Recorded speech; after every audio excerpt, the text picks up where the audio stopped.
Corona కష్టకాలంలోనూ మొక్కవోని ఆత్మస్థైర్యంతో అధికోత్పత్తి సాధించిన అన్నదాతను ఆదుకోవాల్సిన బాధ్యత కేంద్ర రాష్ట్ర ప్రభుత్వాలపై ఉందని ఉపరాష్ట్రపతి వెంకయ్య నాయుడు అన్నారు. యువత గ్రామాల వైపు మళ్లాలని పిలుపునిచ్చారు. వరి, గోధుమ వంటి పంటలను వదిలి ఆరోగ్యాన్ని కాపాడే చిరుధాన్యాల సాగు వైపు రైతులు దృష్టి పెట్టాలని సూచించారు. పద్మశ్రీ డాక్టర్ ఐవి సుబ్బారావు రైతు నేస్తం పురస్కారాల ప్రదానోత్సవంలో వెంకయ్య నాయుడు ముఖ్య అతిథిగా పాల్గొన్నారు. పలువురు రైతులు, వ్యవసాయ శాస్త్రవేత్తలు, అగ్రి జర్నలిస్టులకు ఉపరాష్ట్రపతి అవార్డులు అందజేశారు. ఆహారపు అలవాట్లు మారుతున్న ప్రస్తుత పరిస్థితుల్లో రైతులు సేంద్రియ ఆహారానికి ప్రాధాన్యతనివ్వాలని పిలుపునిచ్చారు. రైతు నేస్తం అవార్డ్స్ కార్యక్రమానికి ముఖ్య అతిథిగా విచ్చేసిన గౌరవనీయులు, పూజ్యులు, తెలుగువారికి ఒక గర్వకారణం శ్రీ ముప్పవరపు వెంకయ్యనాయుడు గారికి, ఈ కార్యక్రమానికి విచ్చేసిన మాజీ మంత్రివర్యులు, గౌరవనీయులు, పెద్దలు డాక్టర్ శ్రీ కామినేని శ్రీనివాస్ గారికి, ఈ కార్యక్రమాన్ని ఏర్పాటు చేసిన పద్మశ్రీ గ్రహీత రైతు నేస్తం ఎడిటర్ శ్రీ వెంకటేశ్వరరావు గారికి, నబార్డు సీజీఎం శ్రీ సుధీర్ కుమార్ జన్నావర్ గారికి, జిల్లా కలెక్టర్ శ్రీ గౌరవనీయులు నివాస్ గారికి, జాయింట్ కలెక్టర్ శివశంకర్ గారికి, గౌరవనీయులు ఈ స్వర్ణ భారత్ ట్రస్ట్ సెక్రటరీ చుక్కపల్లి రామకృష్ణ ప్రసాద్ గారికి, వేదికపై ఉన్న పెద్దలు కోనేరు సత్యనారాయణ గారికి, ఇతర పెద్దలు, ప్రతినిధులు, అవార్డు గ్రహీతలు, రైతు నాయకులు, జర్నలిస్ట్ సోదరులందరికీ నా హృదయపూర్వక నమస్కారం. ఇలాంటి ఒక కార్యక్రమానికి భారత ఉపరాష్ట్రపతి శ్రీ వెంకయ్యనాయుడు గారు ఇక్కడ హాజరయ్యారంటేనే రైతుల పట్ల ఆయనకున్న మమకారం, ఈ కార్యక్రమాన్ని ఎంత స్ఫూర్తివంతంగా తీసుకోవాలనే భావన మనం అర్థం చేసుకోవాలి. సాధారణంగా రైతులన్నా, వ్యవసాయ రంగం అన్నా భారతదేశం మూలాలన్నీ అక్కడే ఉన్నప్పటికీ గత కొంతకాలంగా నిర్లక్ష్యం చేయడం వల్ల వ్యవసాయం గిట్టుబాటు అనే పరిస్థితి నుంచి ఈరోజు ఇప్పుడే అవార్డు గ్రహీతల్ని కొంతమందిని చూసినప్పుడు చాలా ఇన్స్పైరింగ్గా అనిపించింది. ఒకరు ఎంటెక్ చదివి వ్యవసాయ రంగంలోకి వస్తే, ఒకరు బీటెక్ గ్రాడ్యుయేట్, మరొకరు ఒక 500 పాడి పశువులు పోషణ చేస్తున్న మహిళ, ఈ విధంగా ఎన్నో స్ఫూర్తివంతమైన కథనాలు ఇక్కడ మనకు వినిపించాయి. అలాంటి వ్యక్తులు ఈ వ్యవసాయ రంగం వైపు వచ్చే కొద్దీ మళ్ళీ వ్యవసాయానికి భవిష్యత్తు ఉజ్వలంగా ఉండగలదని భావిస్తున్నాం. వ్యవసాయం మన గతం, వ్యవసాయం మన వర్తమానం, వ్యవసాయం మన భవిష్యత్తు. మన భవిష్యత్తుని కాపాడుకోవాలంటే ఈ రంగాన్ని కాపాడుకోవాల్సిందే అని ఈరోజు భారతదేశ ప్రధాని గారి దగ్గర నుంచి మన రాష్ట్ర ముఖ్యమంత్రి గారు, ఇతర పెద్దలందరూ భావించి ఏ విధంగా భవిష్యత్ తరాల్ని తీర్చిదిద్దాలనే ఒక గొప్ప సంకల్పంతో ముందుకెళ్తూ ఉన్నారు. ఈ రాష్ట్రంలో వ్యవసాయ రంగానికి గౌరవ ముఖ్యమంత్రి జగన్మోహన్ రెడ్డి గారి నాయకత్వంలో ఏ విధంగా పెద్ద ఎత్తున సంస్కరణల్ని, మార్పుల్ని తీసుకొస్తా ఉన్నామనేది ఒక్క నిమిషం గౌరవ పెద్దలు ఉపరాష్ట్రపతి గారికి తెలియజేస్తూ ఉన్నా. ఈ రాష్ట్రంలో వ్యవసాయ రంగ అభివృద్ధికి ముఖ్యమంత్రి గారు ద్విముఖ వ్యూహాలతో ముందుకెళ్లాలని ఆదేశించారు. ఒకటి, తాత్కాలికంగా సాయం అందించి ఉపశమనం కలిగించే కార్యక్రమాలైతే, రెండోది దీర్ఘకాలిక ప్రయోజనాలు కలిగించే బహుళార్థక వసతుల్ని కల్పించడం, మౌలిక వసతుల్ని కల్పించడం రెండోది. అన్నిటికీ మించి పండించిన పంటకి గిట్టుబాటు లేదనే దుస్థితి రాకుండా ప్రతి ఒక్క పంటకి ఇక్కడ మార్కెటింగ్ సౌకర్యం కల్పించి ప్రభుత్వమే చేయబట్టి నడిపించాలనే కార్యక్రమాన్ని చేస్తూ ఉన్నాం. రైతు భాగస్వామ్యాన్ని పెంచాం. ప్రధానంగా ఈరోజు వారి దృష్టికి, మన ఉపరాష్ట్రపతి గారి దృష్టికి తీసుకెళ్లాల్సిందంటే రైతు భరోసా కేంద్రాలు.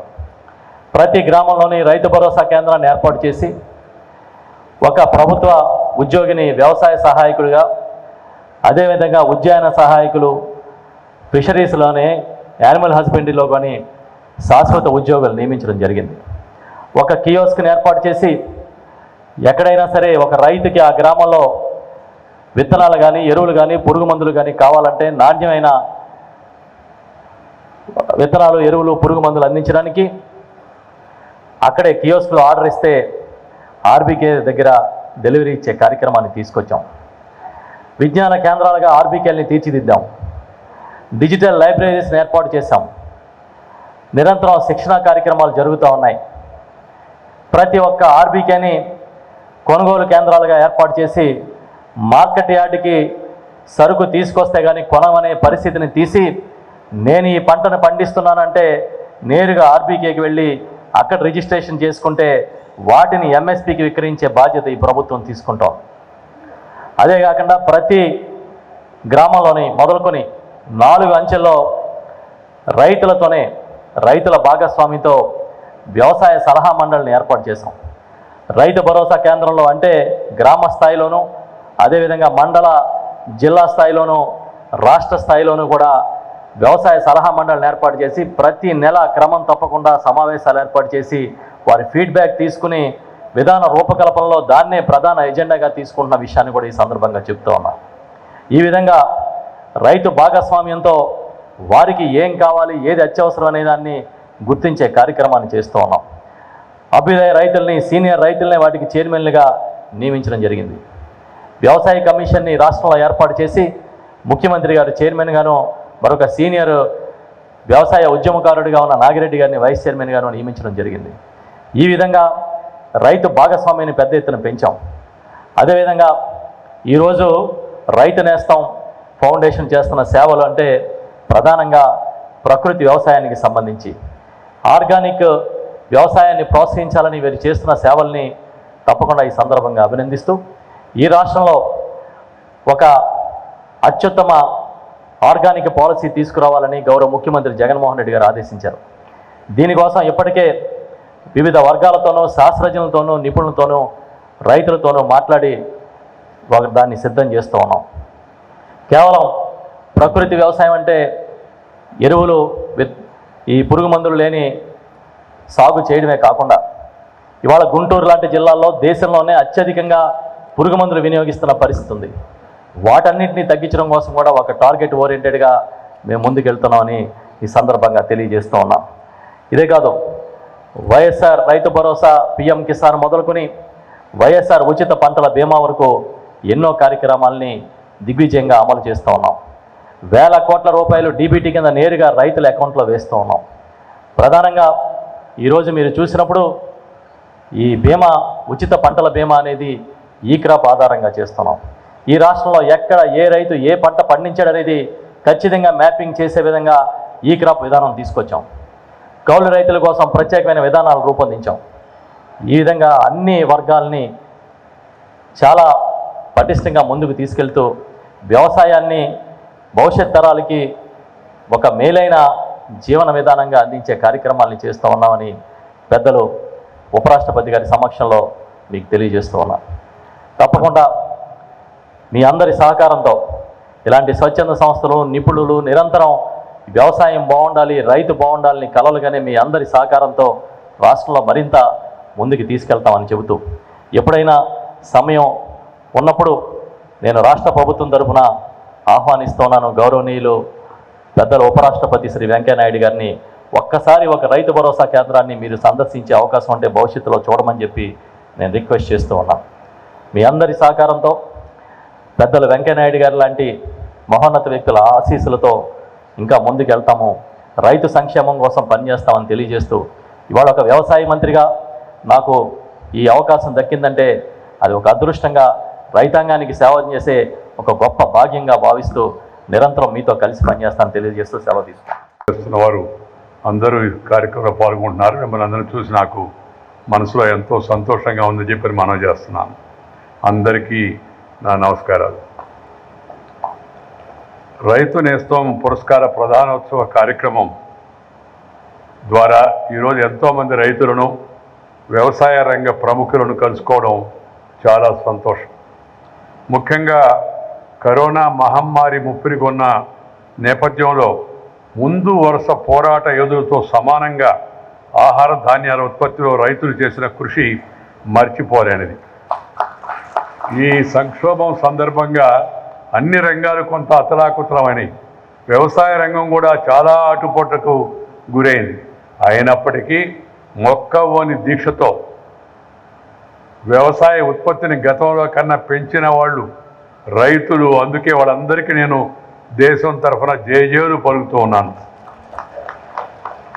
గొప్ప మనసున్న రైతుల యొక్క కృషిని, సేద్యానికి దన్నుగా నిలుస్తున్న శాస్త్రవేత్తలను, వ్యవసాయ అధికారులను, పాత్రికేయులను కృషిని గుర్తించి ఏటా డాక్టర్ వివి సుబ్బారావు గారి పేరిట పురస్కారం అందజేస్తున్న రైతు నేస్తం సంస్థకు, దాని యొక్క అధినేత శ్రీ ఎద్దపల్లి వెంకటేశ్వరరావు గారికి, అలాగే ముప్పవర్ ఫౌండేషన్ వారిని ఈ సందర్భంగా నేను అభినందిస్తున్నాను. చాలా మంచి కార్యక్రమం ఇది. నేను ఈ మధ్య చాలా కార్యక్రమాల్లో పాల్గొంటున్నాను. ఆ మధ్య సినీ ప్రముఖులందరికీ విజ్ఞాన భవన్లో పెద్ద వృత్తులందరికీ అభినందనలు అందజేశాం. దానికన్నా అయినదిగా ఈ కార్యక్రమాన్ని నేను భావిస్తూ ఉన్నాను. అందుకే దానికోసం ఢిల్లీ నుంచి ఇక్కడికి వచ్చాను. 17 సంవత్సరాలుగా రైతు నేస్తం మాసపత్రిక ద్వారా అన్నదాతకు చేదోడుగా నిలవడమే కాకుండా ఈ అవార్డుల కార్యక్రమం నిర్వహించడం చాలా సంతోషం. ఈ అవార్డుల వలన వాళ్ళకి ఏదో వచ్చేస్తుందని కాదు, వాళ్ళ కృషిని గుర్తించారనే సంతృప్తి వాళ్ళకు, మనం కూడా కృషి చేస్తే మనకు కూడా గుర్తింపు వస్తుందనే భావన మిగతా ఉత్సాహకంగా ఉండేట వ్యవసాయదారులకు, శాస్త్రవేత్తలకు, విస్తరణ అధికారులకు, పాత్రికేయులకు, ఇతరులకు కూడా కలుగుతుంది. అందువల్ల నేను ఎప్పుడు చెప్తూ ఉంటాను, this award, this felicitation is to give inspiration to others. మిగతా వాళ్ళకు కూడా దీని ద్వారా ప్రోత్సాహాన్ని అందిస్తారని. అలాంటి కార్యక్రమాన్ని ప్రభుత్వం కాకుండా ప్రైవేటుగా ఒక స్వచ్ఛంద సంస్థ రైతు నేస్తం చేపట్టడం, దానికి ముప్పవర్ ఫౌండేషన్ సహకారం అందించడం చాలా సంతోషం. గత 8 సంవత్సరాలుగా ఈ అవార్డు కార్యక్రమానికి తప్పనిసరిగా వస్తున్నాను. నేను కేంద్ర మంత్రిగా ఉన్నా, రాజకీయంలో ఉండి అంతకుముందు పార్టీ అధ్యక్షుడిగా ఉన్నా, లేదా భారత ఉపరాష్ట్రపతి అయినా, నాకు అన్నిటికన్నా ఇష్టమైన కార్యక్రమాల్లో ముఖ్యమైన కార్యక్రమం ఈ యొక్క అవార్డులు, ఈ ప్రధానోత్సవ కార్యక్రమం అని చెప్పని మీ అందరికీ నేను తెలియజేస్తున్నాను. ఎందుకంటే నాకు ఈ రైతులను కలిసిన, వాళ్ళతో కాసేపు ముఖాముఖి సంభాషించిన, వాళ్ళు చేస్తున్న కృషిని చూసిన, ప్రదర్శనలకు వెళ్ళిన చూస్తూ ఉంటే ఎంతో సంతోషం కలుగుతుంది. మా తాత చెప్తుండేవాడు చిన్నప్పుడు, ఆయన ఎప్పుడు గుర్తొస్తుంటాడు నాకు. ఆయన వ్యవసాయాన్ని ఒక వృత్తిగానో ఒక పనిగానో ఎప్పుడు భావించలేదు. ఆయన దాన్ని జీవితంగా భావించాడు. వ్యవసాయమే జీవితం, మన జీవనమే వ్యవసాయం, అది ఫలసాయాన్ని ఇవ్వడమే కాదు మనకు సంతృప్తిని కూడా ఇస్తుందని మా తాత చెప్తూ ఉండేవాడు. వచ్చినా పంట ఫలసాయం రాకున్నా, గిట్టుబాటు ఉన్నా లేకపోయినా, వానలు పడినా పడకున్నా, వరదలు ముంచెత్తున్నా రైతు వ్యవసాయం చేయడం మాత్రం మానుకోలేడు. ఎందుకంటే రైతుల దృష్టిలో వ్యవసాయం వృత్తి కాదు, వాళ్ళ జీవితం అంతా. మిగతా వాళ్ళంతా వాళ్ళ వృత్తులతో పిలిపించుకొని ఆనందపడితే, రైతు మాత్రం నలుగురు కడుపులు నింపి ఆనందపడతాడు, సంతోషపడతాడు. నాకు తెలిసి బహుశా అలాంటి ఆనందాన్ని మరెవరూ పొందరేమో. కష్టాలు ఉన్నప్పటికీ, నష్టాలు ఉన్నప్పటికీ, బాధలు ఉన్నప్పటికీ వ్యవసాయం చేయడం ద్వారా, పంటలు పండించడం ద్వారా రైతు పొందేట ఆనందం అని చెప్పలేనివి కాదు. అలాంటి రైతులకు అండగా నిలిచేవారు ఎవరైనా, వారికి మార్గదర్శకం చేసేవాళ్ళు ఎవరైనా, వాళ్ళందరూ కూడా అభినందనీయులని భావిస్తున్నాను. మంచిని ప్రోత్సహించడం మన భారతీయ సంస్కృతిలో ప్రాచీన కాలం నుంచి మనందరికీ ఒక పెద్దలు చూపించిన మార్గం. ఆ స్ఫూర్తితో ఎన్నో సంస్థలు పనిచేస్తూ ఉన్నాయి. ఈరోజు భారతదేశానికి వెన్నెముకైన వ్యవసాయ రంగంలోని అన్ని దేశాల కంటే ఎంతో ముందు వ్యవసాయ శాస్త్రీయ విధానాలను ప్రవేశపెట్టిన ఘనత భారతీయులకు దక్కుతుంది. వేదాల్లో కూడా అనేక చోట్ల వ్యవసాయ విజ్ఞానానికి, వృక్ష సంపదకు సంబంధించిన ఎన్నో ప్రస్తావనలు మనకు కనిపిస్తాయి. ముఖ్యంగా ఋగ్వేదంలో అక్షసూత్రం పూర్తిగా కృషి విజ్ఞానాన్నే వివరిస్తుంది. అథర్వ వేదంలో చెప్పినట్టుగా యునక్త శీర వ్యూగ తనోత కృతే అవునో పహతేహ బీజం విరాజ సృష్టి సఫర అసన్నో నేదియ ఇతస్మృణ్యం పక్వమాయవన్. నాగళ్ళు కట్టండి, విత్తనాలు వెదజల్లండి, కంకులు బరువెక్కుగాక, పంటలు కొడవళ్ళు కోసి మా సమీపానికి తీసుకొచ్చుగాక అని నాగలు కట్టే సమయం మంచి పంటలు తీసుకొచ్చే వరకు జరిగే ప్రక్రియను ఆ వేద మంత్రం వివరిస్తుంది. నా దృష్టిలో మట్టిలోని సారాన్ని మనుగడగా మన యొక్క మనుగడకు ఉపయోగపడే ఆహారంగా మార్చే పవిత్ర యజ్ఞమే వ్యవసాయం. అది ఒక రకంగా యజ్ఞం లాంటిది. ఒకప్పుడు వ్యవసాయం పర్యావరణ హితంగా సాగేది, పర్యావరణంలో భాగంగా ఉండేది. క్రమంగా రసాయనాల రాక పూర్తిగా పరిస్థితిని మార్చేసింది. భూమిని, మనిషి ఆరోగ్యాన్ని రెండింటినీ దెబ్బతీసింది. ఇప్పుడిప్పుడే ఆ పరిస్థితుల్లో మార్పు వస్తుంది. క్రమేపీ రైతులు దీన్ని గ్రహిస్తున్నారు. ప్రకృతి వ్యవసాయం మీద దృష్టి కేంద్రీకరిస్తున్నారు. సహజ సిద్ధమైన వ్యవసాయంపై దృష్టి పెడుతున్నారు. కొంతమంది మహానుభావులు, పర్యాకర్ లాంటి వాళ్ళు, ఇంకా అనేక మంది పెద్దలు ఆ విషయంలో మార్గదర్శనం చేస్తున్నారు. ఆ మార్గదర్శనాన్ని అందుకొని రైతులు ఆ దిశగా మళ్ళడం చాలా సంతోషం. కొంత ప్రకృతి వ్యవసాయం అంతా లాభసాటిగా ముందు ఉండకపోవచ్చు, కానీ క్రమేపీ అది కూడా లాభసాటిగా తయారవుతుందనే విశ్వాసం నాకుంది. ఈ వ్యవసాయానికి, ఈ తరహా వ్యవసాయానికి డిమాండ్ బాగా పెరుగుతుంది. రసాయనాలు వాడకుండా పండించిన ఉత్పత్తులకు మంచి ధర కూడా లభిస్తుంది. జనంలో ఇప్పుడిప్పుడే ఆ స్పృహ, ఆ చైతన్యం వచ్చి మనకి రసాయనాలతో నిమిత్తం లేకుండా పండించిన పంటలు, కూరగాయలు తినాలా అనే ఆలోచన ఇవాళ కలుగుతుంది. పట్టణాల్లో ఆర్గానిక్ స్టోర్స్ అని వస్తున్నాయి. ఇది బాగా విస్తరించాల్సిన అవసరం ఉంది. ప్రతి ఒక్కటి ఆర్గానిక్గా తయారు కావాల్సి ఉంది. నా నేపథ్యంలో రసాయన రహిత వ్యవసాయం ద్వారా ఎంతోమంది మంచి లాభాలను ఆర్జిస్తున్న వారిని కూడా నేను చూశాను. ఇక్కడ కూడా కొందరు ఉన్నారు. వాళ్ళు భూసారాన్ని పెంచుకోగలుగుతున్నారు. వ్యవసాయం అంటే పంటలు పండించడమే కాదు, పర్యావరణాన్ని కూడా కాపాడుకోవడం. పర్యావరణం సరిగా ఉంటేనే సమయానికి వర్షాలు పడతాయి, ఋతువులు గతి తప్పకుండా ఉంటాయి. కానీ క్రమేపీ మనం చూస్తూ ఉన్నాం, పర్యావరణాన్ని మనం నిర్లక్ష్యం చేయడం వలన, చెరువులు, దురువులు, కాలువలు ఆక్రమించడం వలన, అడవులు నరికివేయడం వలన, మన గ్రామాల్లో ఉండే చెట్టు కూడా కొట్టేయడం వలన మనం పర్యావరణాన్ని హితంగా కాకుండా అహితంగా వ్యవహరిస్తున్నాం. దానివలన మరి ప్రకృతి కూడా మనపై కన్నెర చేస్తుంది. అకాల వర్షాలు, వరదలు, అలాగే మనం చూస్తున్నాం వడగళ్ళు, లేకపోతే ప్రకృతి వైపరీత్యం మరొక వైపు వెళ్ళి మనకి పంటలు పండడానికి వీలు లేకుండా వర్షాలు రాకపోవడం, ఇలా అనేక రకాల పర్యావరణ మార్పుల కారణంగా ఇవాళ మనం దెబ్బతింటున్నాం. దాంట్లో బాగా దెబ్బతింటుంది ముందు అందరికన్నా రైతులు. అందుకని ప్రతి రైతు తమ పొలంలో సింహ భాగాన్ని వ్యవసాయం కోసం కేటాయించి కొంత భాగాన్ని పర్యావరణం కోసం కూడా కేటాయించుకోమని సూచిస్తున్నాను. మీ పొలం గట్ల మీద చెట్లు పెంచుకునేలా శ్రద్ధ తీసుకోండి. ప్రస్తుతం లాభాన్ని అందించే చెట్లు కూడా ఎన్నో ఉన్నాయి. లేదంటే పొలంలో కొంత భాగాన్ని పండ్ల చెట్టు కేటాయించుకునే ప్రయత్నం చేయండి. కూరగాయలు పండించండి. ఇతరత్ర వాటి వైపు మళ్ళండి. కేవలం వరి లేకపోతే గోధుమ మాత్రమే కాకుండా తృణధాన్యాలు, ఇతరత్ర అయిన యొక్క వాణిజ్య పంటల వైపు మనం మళ్ళితే అది లాభసాటిగా ఉంటుంది. దేశానికి కూడా మేలు జరుగుతుంది. ప్రజలకు కూడా మంచి పౌష్టికమైన ఆహారం లభిస్తుంది. మనం ఈ ఎక్కువ వరి మీద ఆధారపడి మరీ దాన్ని బాగా పాలిష్ చేసి ఉన్న సారాన్ని అంతా తీసివేసి నిస్సారంగా ఉన్న ఆ పదార్థాన్ని మనం తింటున్నాం. అందుకే మనం కూడా చాలామంది నిస్సారంగా తయారవుతుంది. ఈ సత్తువ మళ్ళా రావాలంటే ఇంగ్లీష్ ఎనర్జీ అంటారు దాన్ని, ప్రోటీనస్ ఫుడ్ మనం తినాలి. అంటే అలాంటి పంటలను ప్రోత్సహించడం మన అందరి యొక్క కర్తవ్యం. చిన్నప్పుడు సజ్జలు, రాగులు, జొన్నలు, కొర్రలు, ఆరికలు అవన్నీ తినేవాళ్ళం మేము అందరూ కూడా. అందుకని ఇప్పటికన్నా అప్పుడే గట్టిగా ఉంటాం. దాంతోపాటు కొంత శారీరక వ్యాయామం కూడా ఉండేది. ఇప్పుడు యాంత్రీకరణ ఎక్కువైపోయి శారీరక వ్యాయామం తగ్గుతుంది.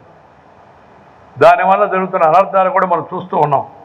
అయితే ఈ కోవిడ్ సందర్భంగా మనం చూస్తే కోవిడ్ ఎక్కువగా పట్టణాల వాళ్ళకి ఎక్కువగా వాళ్ళ మీద ప్రభావం చూపించింది, గ్రామాల మీద ప్రభావం తక్కువ చూపించింది. ఎందుకంటే గ్రామాల్లో పర్యావరణంతో కలిసి ఇప్పటికి కూడా ఎక్కువ మంది జీవిస్తున్నారు. సూర్యుడితో, చంద్రుడితో, అలాగే ప్రకృతితో కలిసి జీవిస్తున్నాం మనం. సూర్య రశ్మి శరీరంలో శక్తిని పెంచుతుంది. ఆ విషయాన్ని మనం గమనించుకుంటే అన్ని పట్టణాల్లో క్లోజ్ చేసి, తలుపులు క్లోజ్, ఆఫీసులు క్లోజ్, డోర్స్ అంతా ఏసీ, మైండ్ కూడా క్లోజ్. అలాంటి పరిస్థితి వాళ్ళు మనం గమనిస్తున్నాం. అందుకని మళ్ళా తలుపులు తెరిచి ఈ పక్క నుంచి వచ్చే గాలి ఆ పక్కకు పోయే విధంగా మన గృహ నిర్మాణం కూడా సాగాలి. నేను అందరికీ చెప్తున్నాను, దేశవ్యాప్తంగా అనేక వేదికల నుంచి మనం we must restructure, reorient our architecture. ప్రకృతిని ఆస్వాదించాలి. ఆ ప్రకృతిని ప్రోత్సహిస్తే అది మనల్ని ప్రోత్సహిస్తుంది. ఈ విషయాన్ని అందరూ గమనించాల్సిన అవసరం ఎంతో ఉంది. మనం ఎవరు చెప్పారు, సార్ పల్లెటూరులో కేసులు రిపోర్ట్ కాలేదని, కరెక్ట్ కాదని. పల్లెటూరు ఆ కేసులు కూడా ఎందుకు వచ్చాయంటే కొంతమంది ఆ మధ్య కరోనా కాలంలో పట్టణాల నుంచి గ్రామాలకు వెళ్ళారు, వాళ్ళ వల్ల వాళ్ళకు కూడా వ్యాపించింది. లేకపోతే గ్రామాల్లో మామూలుగా తక్కువగా దాని ప్రభావం అంత. జీవన విధానం, జీవన శైలి, తినే తిండి కూడా దానికి ప్రధాన కారణం. అందుకని ప్రజలందరూ కూడా ఒకసారి తిరిగి మళ్ళీ ఆలోచించుకొని తమ మూలాల్లోకి వెళ్ళి ఈ భారతదేశంలో అనాదిగా పరంపరగా వస్తున్న ఆహార ధాన్యాలు వాటి వైపు దృష్టి మళ్ళించి వాటిని మనం తినే విధంగా కానీ మన అలవాట్లు మార్చుకుంటే అప్పుడు పౌష్టికాహారం వస్తుంది, శక్తి కూడా వస్తుంది. అంతేగాని జంక్ ఫుడ్లు, పిజ్జాలు, బర్గర్లు, కొత్త యువత కొంత పాశ్చాత్యీకరణ వలన వాటి వైపు మళ్ళిస్తున్నారు. వాటి వల్ల సారం ఏముండదు, నిస్సారంగా ఉంటుంది. ఎందుకంటే ఆ శక్తి లేదు వాటిలో. నేను వాటిని ఎగతాళి చేయడం లే, తక్కువ చేసి చూపించడం లే. ఆ దేశాల్లో ఉన్న వాతావరణం వల్ల అది ఉపయోగపడుతుందేమో నాకు తెలియదు. కానీ మన దేశంలో మనకున్న వాతావరణంలో మనకి పిజ్జాలు, ఈ బర్గర్లు, ఈ పాశ్చాత్య ఆహారపు అలవాట్లు మన దేశానికి, మన ఒంటికి ఏమాత్రం కూడా మంచిది కాదు. కంటికి కూడా మంచిది కాదు, పంటికి కూడా మంచిది కాదు. మన వాళ్ళు అనేక వేల సంవత్సరాలు పెద్దలు జీవించి, పరిశోధించి, అనుభవించి వాళ్ళ జీవన సారాన్ని ద్వారా మనకి వేలాది వంటకాలు మనకి అలవాటు చేసిపోయారు. ఇంత రుచికరమైన భోజనము ప్రపంచంలో మనకి ఎక్కడ దొరకదు. ఇప్పుడు అంతా ప్రపంచం అంతా గుర్తించి పాశ్చాత్యులు కూడా మన వైపు మడుతూ ఉన్నారు. మన భోజనాలు చూస్తున్నారు. మన ఇడ్లీ, మన దోశ, మన సాంబార్, మన పొంగల్, మన కిచిడి ప్రపంచవ్యాప్తంగా ఇప్పుడు అంతా పాపులర్ అయిపోతున్నాయి హెల్తీ ఫుడ్స్ కింద. అటువంటిప్పుడు మనం ఎందుకు వాళ్ళ వైపు చూసి మన అలవాట్లను మనం మానుకొని మన ఆరోగ్యాన్ని మనం చెడగొట్టాలో ఆలోచించుకోవాల్సిందిగానే ప్రజలందరికీ సందర్భంగా మనం చేస్తున్నాం. ఈ పంటల మార్పిడి, దాంతోపాటు వీటిని పండించిన వాటిని ప్రాసెసింగ్ చేయడం ద్వారా మరింత ఆదాయాన్ని పొందేంటి అదనపు లాభాన్ని మనం పొందాలి. నేను ఎప్పుడు చెప్తుంటాను, మనం ఇంత పెద్ద దేశంలో ఇంతమంది ముందుకు పోతున్నప్పుడు మనం టమాటా చిప్స్ మనం తయారు చేసుకోలేమా? పొటాటో చిప్స్, టమాటా సాస్ మనం చేసుకోలేమా? అది కూడా విదేశాలు దిగుమతి చేసుకోవాలా? ఎందుకంటే ఆ బలహీనత వాడు పరిపాలించి పోతా మనకి మన విద్యా విధానంలో, మన జీవన విధానంలో కొద్దిగా మైండ్ అటు చేసి స్పాయిల్ చేసిపోయారు. దాంట్లో నుంచి ఇంకా మనం బయటకు రాలేకున్నాం. దాంట్లో నుంచి బయటపడే అసలుకి అవసరం ఎంతో ఉంది. చాలా అద్భుతంగా ఉండేటి మన పంటలు, మన ఆహార పదార్థాలను మనం ఉపయోగించుకోవాల్సిన అవసరం ఎంతో ఉంది. అదేవిధంగా జల సంరక్షణ మీద కూడా దృష్టి పెట్టాలి. నీళ్ళు ఎక్కువగా ఖర్చుపెడుతున్నాం మనం, అంత అవసరం లేదు కొన్ని పంటలకి. అయినప్పటికీ కూడా దాని మీద ప్రజల్లో చైతన్యం, వాన నీటిని సంరక్షించుకునేందుకు మనం అందరం కూడా అన్ని విధాల ప్రతి బొట్టు అది వృధా కాకుండా సముద్రంలో కలవకుండా ప్రయత్నాలు చేయాల్సిన అవసరం ఎంతో ఉంది. ఈ వ్యవసాయ పత్రికలు చేస్తున్న కృషిని ఈ సందర్భంగా నేను అభినందిస్తున్నాను. అన్ని పత్రికలు, అన్నదాత దగ్గర నుంచి అలాగే అనేక దినపత్రికలు కూడా కొంత భాగాన్ని వ్యవసాయ రంగానికి కేటాయిస్తున్నాయి. ఇంకా ఎక్కువ భాగాన్ని కేటాయించాలని నేను కోరుతున్నాను. ఎందుకంటే 160% మంది ఉన్న వ్యవసాయ రంగాన్ని మనం నిర్లక్ష్యం చేసి వాళ్ళకి న్యాయం చేయలేకపోతే, కేవలం వాళ్ళు అసంఘటితంగా ఉన్నారని మనం మన వృత్తికి మనం న్యాయం చేయగలుగుతున్నామా? పత్రికలు, ప్రచార ప్రసార సాధనాలు మరింతగా వ్యవసాయం పైన దృష్టి పెట్టాలని చెప్పి నేను ఈ సందర్భంగా నేను సూచిస్తున్నాను. ఈ కోవిడ్ సవాళ్ళ సందర్భంగా కోవిడ్ అయిపోయింది అనుకుంటున్నారు కొంతమంది. వాస్తవం కాదు, అయిపోవాలని నేను కూడా కోరుకుంటున్నాను. కానీ ప్రమాదం ఇంకా పొంచి ఉంది. ఎప్పుడు ఏమి జరుగుతుందో మనకు తెలవదు. మన సైంటిస్టులు గొప్పగా అనేక పరిశోధనలు చేసి మన దేశంలోనే వ్యాక్సిన్ తయారు చేశారు. వాళ్ళందరికీ మనం జేజేలు ప్రకాశం ఉంది. మన డాక్టర్లు కూడా సేవ చేశారు. అయినప్పటికీ కూడా ఈ సవాలు ఒకవైపు రష్యా, ఒకవైపు మనకు చైనాలో ఏం జరుగుతుందో మనకు బయటికి తెలవదు. అక్కడ జరిగే సంగతి తెలిస్తే భయపడిపోతారు సార్. అలాగే రష్యా, అలాగే ఫ్రాన్స్, అలాగే ఇంగ్లాండ్ రోజుకు కేసులు పెరుగుతున్నాయి. అధునూతన శాస్త్రీయ సాంకేతిక పరిజ్ఞానం ఉందని చెప్పబడే ఆ దేశాల్లో కూడా. అలాంటప్పుడు మనం ఈ విషయంలో నిర్లక్ష్యంగా ఉండకూడదు. ప్రభుత్వం, వైద్యులు ఇచ్చిన సలహాలు, ఈ మాస్క్ ధరించడం, చేతులు కలపకుండా ఉండడం, మాట కలపండి, చేతులు కలపాలండి. అదేవిధంగా చేతులు పరిశుభ్రం చేసుకోవడం. మన పెద్దవాళ్ళు బయటికి వెళ్ళొస్తే ముందు కాళ్ళు చేతులు కడుక్కొని లోపల రారా అని చెప్పేవాడు పెద్దవాళ్ళు. ఇప్పుడు చెప్పేవాళ్ళు లేరు. ఎందుకు చెప్పేవాళ్ళు ఒకసారి దాని సూక్ష్మాన్ని గమనించండి. దాంతోపాటు కనీస దూరాన్ని పాటించాలి. కనీసమైన దూరం. మనసు దగ్గర కావాలా, మనుషులు అంత దగ్గర కావు. ఇందాక ఒక రైతు, నేను మీకు కరచాలనం చేస్తానయ్యా, నాకు ఇందాక చేసిన దాన్ని తిరిగి వెనక్కి తీసి పెట్టంటే నేను కాదని లేకపోయాను. ఎందుకంటే ఈ పరస్పరం ఒకరినొకరు తాకడం ఇప్పుడుండే పరిస్థితుల్లో ఏమాత్రం మంచిది కాదు. కుటుంబ సభ్యులు తప్పితే. కుటుంబ సభ్యులు కుటుంబంలో ఉంటారు కాబట్టి వాడు బయట నుంచి మనకేది తెచ్చే పరిస్థితి లేదు. బయటకు పోయి వచ్చిన ప్రతి ఒక్కరితో కాస్త దూరం పాటించాల్సి ఉంది, జాగ్రత్తలు తీసుకోవాల్సి ఉంది. అందరూ తప్పనిసరిగా వ్యాక్సిన్ వేయించుకోవాలి. అందరూ. ప్రభుత్వం ఎంతో ప్రయత్నం చేస్తుంది. అటు ప్రధానమంత్రి, ఇటు ముఖ్యమంత్రి, రాష్ట్రాలు, కేంద్రాలు అన్నీ కృషి చేస్తున్నాయి. అయినప్పటికీ కూడా ఇంకా 45% మాత్రమే ఎంచుకున్నాం, మిగతా వాళ్ళు ఎంచుకోవాలని కారణం ఏంటి? దాని పరిస్థితి యొక్క తీవ్రత తెలవకనా? అజ్ఞానమా? అవివేకమా? అందుబాటులో లేకపోవడమా? అందుబాటులో లేకుండా మీ ప్రసక్తి లేదు, అందరికీ ఉచితంగా వేస్తానని ప్రభుత్వం చెప్తుంది, సరఫరా చేసేలా ప్రయత్నం చేస్తుంది. కాబట్టి ప్రతి ఒక్కరూ తప్పనిసరిగా వ్యాక్సిన్ వేయించుకోవాలా అని నేను ఈ వేదిక సందర్భంగా అందరినీ కోరుతూ ఉన్నాను. రాబోయే రోజుల్లో ఆహార సంక్షోభం వస్తుందని శాస్త్రజ్ఞులు చెబుతూ ఉన్నారు. ఐక్యరాజ్య సమితి కూడా చెబుతోంది. అందువల్ల రైతులకు చేయూత అందించడం కేంద్రము, రాష్ట్ర ప్రభుత్వాల యొక్క బాధ్యత. సవాళ్లు ఎక్కువగా ఉన్నాయి వ్యవసాయ రంగంలో, అందుకని మన సహాయం కూడా ఎక్కువగా ఉండాలి. అన్ని రకాల సమస్యలు ఎప్పుడెప్పుడు ఏమొస్తున్నాయో గమనించి వాటికి సకాలంలో పరిష్కారం అందించాలి. సరసమైన పరపతి సౌకర్యాన్ని కల్పించాలి. సకాలంలో తక్కువ వడ్డీకి రుణాలు ఇచ్చే పద్ధతిని ఏర్పాటు చేయాలి. పంటల బీమా పథకాన్ని మరింత పటిష్టంగా అమలు చేయాల్సిన అవసరం ఎంతో ఉంది. మనకి మన ఆహార అవసరాలు తీసుకోవడమే కాదు, ప్రపంచానికి కూడా అన్నం పెట్టే శక్తి మనకుంది. వాళ్ళ ఆకలి తీర్చేందుకు కూడా భారతదేశం ఇంకొక 4 అడుగులు ముందుకు వేయాల్సిన పరిస్థితి రాబోయే రోజుల్లో రావచ్చు. అందువలన ఈ సందర్భంగా ఈ ముఖ్యంగా పాడయ్యే స్వభావం ఉన్న పెరిషబుల్ ఐటమ్స్ రవాణా కోసం కోల్డ్ స్టోరేజ్ సౌకర్యం ఉన్న వాహనాలు పెంచుకోవాలి. అలాగే కోల్డ్ స్టోరేజ్ సామర్థ్యాన్ని ప్రతి తాలూకాకు విస్తరించాలి. అలాగే పంటను పెట్టుకొని రుణం ఇచ్చే విధంగా బ్యాంకులను మరింత ప్రోత్సహించాల్సి చాలా పెద్ద వేల లక్షల కోట్లు ఇస్తున్నారు. చాలదు. ఎందుకంటే ఇందాక చెప్పాను కదా, 60% పైగా వ్యవసాయదారులు ఉన్నారు. ఈ రైతు ఆదాయాన్ని రెట్టింపు చేయాలని ప్రధానమంత్రి గారు పిలుపునిచ్చారు. అది కేవలం ప్రభుత్వం ద్వారా మాత్రమే సాధ్యమయ్యే పని కాదు. అందరూ కూడా ఆ దిశలో కృషి చేయాల్సిన అవసరం ఎంతో ఉంది. రైతులు కూడా అనవసరమైన ఖర్చులు తగ్గించుకునే ప్రయత్నాలు, అలాంటి పద్ధతులు అవలంబించాలి. దానికి కావాల్సిన పద్ధతులు ఏందనేది శాస్త్రవేత్తలు, విస్తరణ అధికారులు చెప్పాలి. కృషి విజ్ఞాన కేంద్రము రైతులతో నిరంతరం సంపర్కంలో ఉండాలి. రైతు విజ్ఞాన కేంద్రానికి పోవడం కాదు, విజ్ఞానం ఇంటి ముందుకు రావాలి. అది కృషి విజ్ఞాన కేంద్రం పని, అది వ్యవసాయ విశ్వవిద్యాలయాల పని, అది రీసెర్చ్ వాళ్ళ యొక్క పని. ఈ రీసెర్చ్ అనేది జీవితాన్ని మరింత సుఖవంతము, ఆరోగ్యవంతము, ఆహ్లాదభరితం చేయాలి.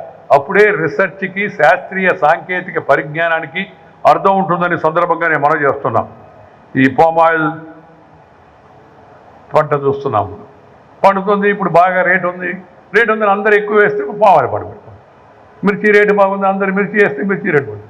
అందుకని పంటల దిగుబడి దేశవ్యాప్తంగా ఉన్నట్టు యొక్క పరిస్థితులు, మార్కెట్లో ఎక్కడ ఏం దొరుకుతుందనే విషయాన్ని రైతులకు ఎప్పటికప్పుడు అందించే ప్రయత్నం చేయాలి. ఇప్పుడు అందరి దగ్గర సెల్ ఫోన్, ఇది ఒక డ్యూటీ. లేటెస్ట్ ప్రైస్ కలకటాలో ఏంది, మన ఊర్లో ఏంది, ఇది తెలియజేసి చైతన్య అన్ని భాషల్లో కూడా రావాలి. అది కేవలం ఇంగ్లీషు హిందీలో వస్తే మాత్రం రాబోలేదు. ఈ దీర్ఘకాలిక ప్రయోజనాలను అందించే విధంగా ఉండాలి. జనాకర్షణ పథకాలపై ఎక్కువ దృష్టి పెట్టి, ఉన్న డబ్బులు ఎక్కువ వాటికి ఖర్చు పెట్టి వాటి వల్ల సమస్య పరిష్కారంగా.